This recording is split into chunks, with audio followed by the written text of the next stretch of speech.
Baik, kembali di Berita Islami Masa Kini. Ustadz, ini kita tetap tentang masalah pendidikan anak dan orang tua gitu ya. Terutama kewajiban orang tua kepada anak gitu Ustadz ya. Ustadz, ada nggak sih orang tua yang durhaka kepada anaknya itu ada? Biasa selama ini kan kita dengar anak durhaka kepada orang tua. Ini ada nggak orang tua yang durhaka kepada anak? Ya, memang sebenarnya istilah durhaka itu hanya anak kepada orang tua. Iya. Dan tidak pernah kita temukan ada pernyataan syar'i atau dalam agama kita orang tua durhaka sama anak. Bahkan orang tua itu memiliki hak yang sangat besar terhadap anak-anaknya. Seperti misal ada kasus dalam sebuah riwayat Bukhari. Pernah ada seorang sahabat, dia lagi di luar rumah, kemudian ayahnya datang ke rumahnya ketemu istrinya. Lalu kemudian minta duit, ya, minta uang gitu. Lalu istrinya ini kasih kepada mertuanya. Setelah si pemilik rumah ini, si anak ini pulang, lalu dia tanya istrinya siapa yang datang, dia katakan ayah kamu. Terus apa yang dia lakukan? Dia minta uang dan saya kasih. Lalu ternyata si anak ini tersinggung. Kemudian dia pergi ke masjid, lalu kemudian dia melapor kepada Nabi SAW. Ya Rasulullah, tadi ayah saya ambil uang di rumah saya tanpa izin. Maka keluarlah sebuah statement yang sangat tegas dari Nabi SAW di sini. Beliau mengatakan, anta wa malika li abik.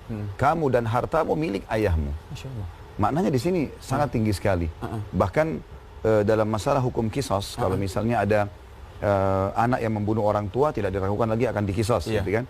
Tapi kalau dibalik orang tua membunuh anak ini, diajak untuk bertaubat dan terlepas dari masalah. Jadi tidak dihukum kisos. Iya, kalau orang tua, karena ini sangat sulit sekali orang tua melakukan itu pada anaknya. Baik.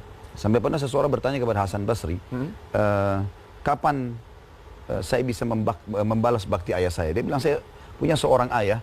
Ayah saya itu selalu saja saya bersihkan kotorannya. Dia stroke di atas ranjang. Saya bersihkan kotorannya. Kalau dia, maaf, buang air besar, buang air kecil, saya tampung dengan kedua telapak tangan saya. Kemudian saya coba lakukan itu sampai sekarang. Dan sudah bertahun-tahun. Apakah saya sudah membalas jasa ayah saya? Kata Hasan Basri, sama sekali belum. Dia bilang, saya bersihkan kotorannya dengan tangan saya, kencing, buang air besar. Saya tidak merasa jijik, bertahun-tahun, saya belum balas baktinya. Kata Hasan Basri, belum. Karena orang tuamu dulu, ayahmu membersihkan kamu pada saat kamu kecil, itu karena dia ingin kau tumbuh besar dan menjadi seorang tokoh masyarakat. Tapi sekarang kamu bersihkan orang tuamu karena kamu hanya merasa sebuah kewajiban dan berharap kapan orang tuamu mati dan tugasmu selesai. Maka sangat berbeda antara orang tua sama anak. Maka tidak ada istilah durhaka orang tua kepada anak. Tapi orang tua yang membengkalaikan kewajibannya itu dosa. Dosa Ustaz ya? Dalam sebuah hadis yang sahih kata Nabi SAW, cukuplah dosa seseorang yang membengkalaikan kewajiban nafkahnya atau perlindungannya. Di sini dia berdosa kalau dia tidak memberikan kewajiban itu. Intinya anak-anak juga punya hak juga Ustaz ya, dan itu kewajiban orang tua Ustaz ya. Baik Ustaz, kalau misalnya masalah kita tahu ada di umur keberapa, kalau tidak salah di umur 7 tahun kita, atau di umur 10 tahun Ustaz, yang kita boleh memukul anak kalau misalnya dia tidak melakukan sholat. Itu gimana Ustaz ya? Orang-orang kan agak bingung, kok dipukul ya anak gitu kalau nggak sholat, kan anak-anak gitu. Itu gimana Ustaz? Jadi ada hadis Nabi, bunyinya begini sebenarnya. Kata Nabi SAW, suruhlah anak kalian sholat di umur 7 tahun dan pukullah mereka di umur 10 tahun. Serta pisahkan mereka di ranjang. Ulama hadis merincikan masalah ini dalam bab pendidikan anak.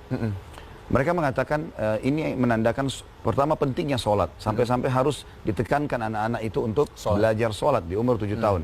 Dan di sini masih belum ada perintah untuk memukulnya. Di umur 10 tahun pukullah mereka. Tapi ulama rincikan masalah memukul. Karena ada dua dalam agama kita masalah boleh memukul kalau anggota keluarga ya. Memukul anak yang tidak sholat di umur 10 tahun dan memukul istri yang nusyud gitu kan. Yang membangkang. Nah bagaimana sekarang proses pukulnya gitu kan?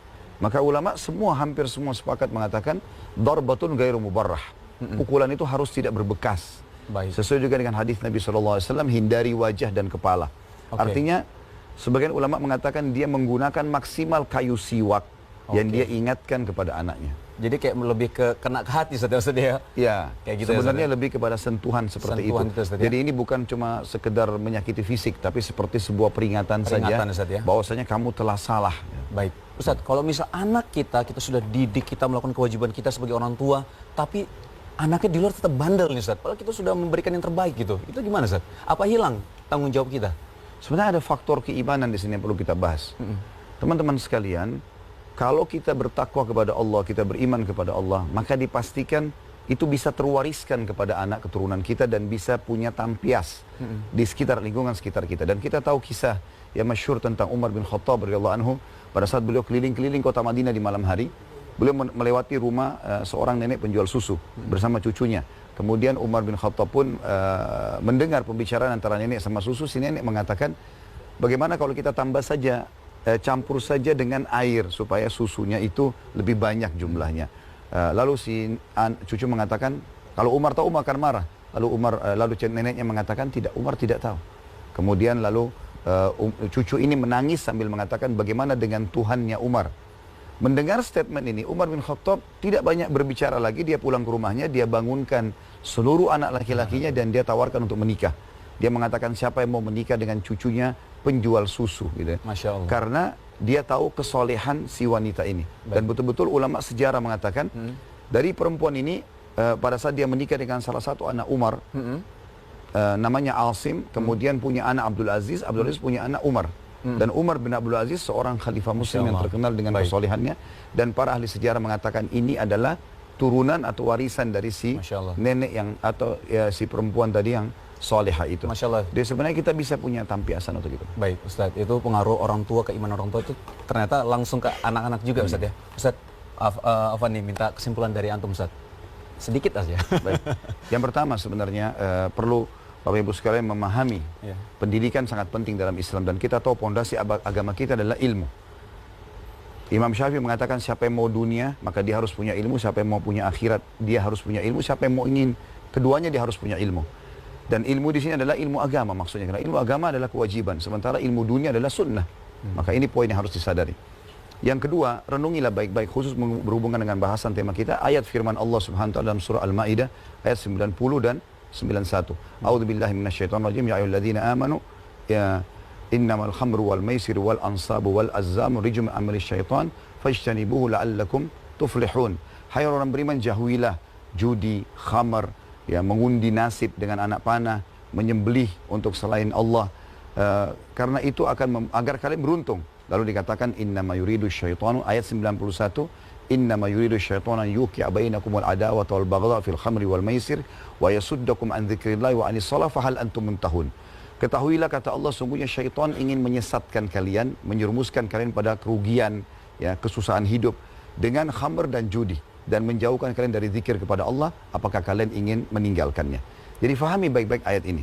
Dan yang ketiga, teman-teman sekalian, yang terakhir adalah bagaimana orang tua harus bekerja sama dengan lingkungan sekitarnya dan mengawasi anaknya sebaik mungkin. Dan ini bukan berarti kolot, tapi memang karena dia merasa ini tanggung jawabnya. Dan tanggung jawab orang tua, kalau anak perempuan sampai anak perempuan itu menikah, kalau anak laki-laki sebenarnya sampai dia balik. Selebihnya adalah sunnah. Baik Ustaz, jazakallah khair Ustaz ya. Makasih Ustaz.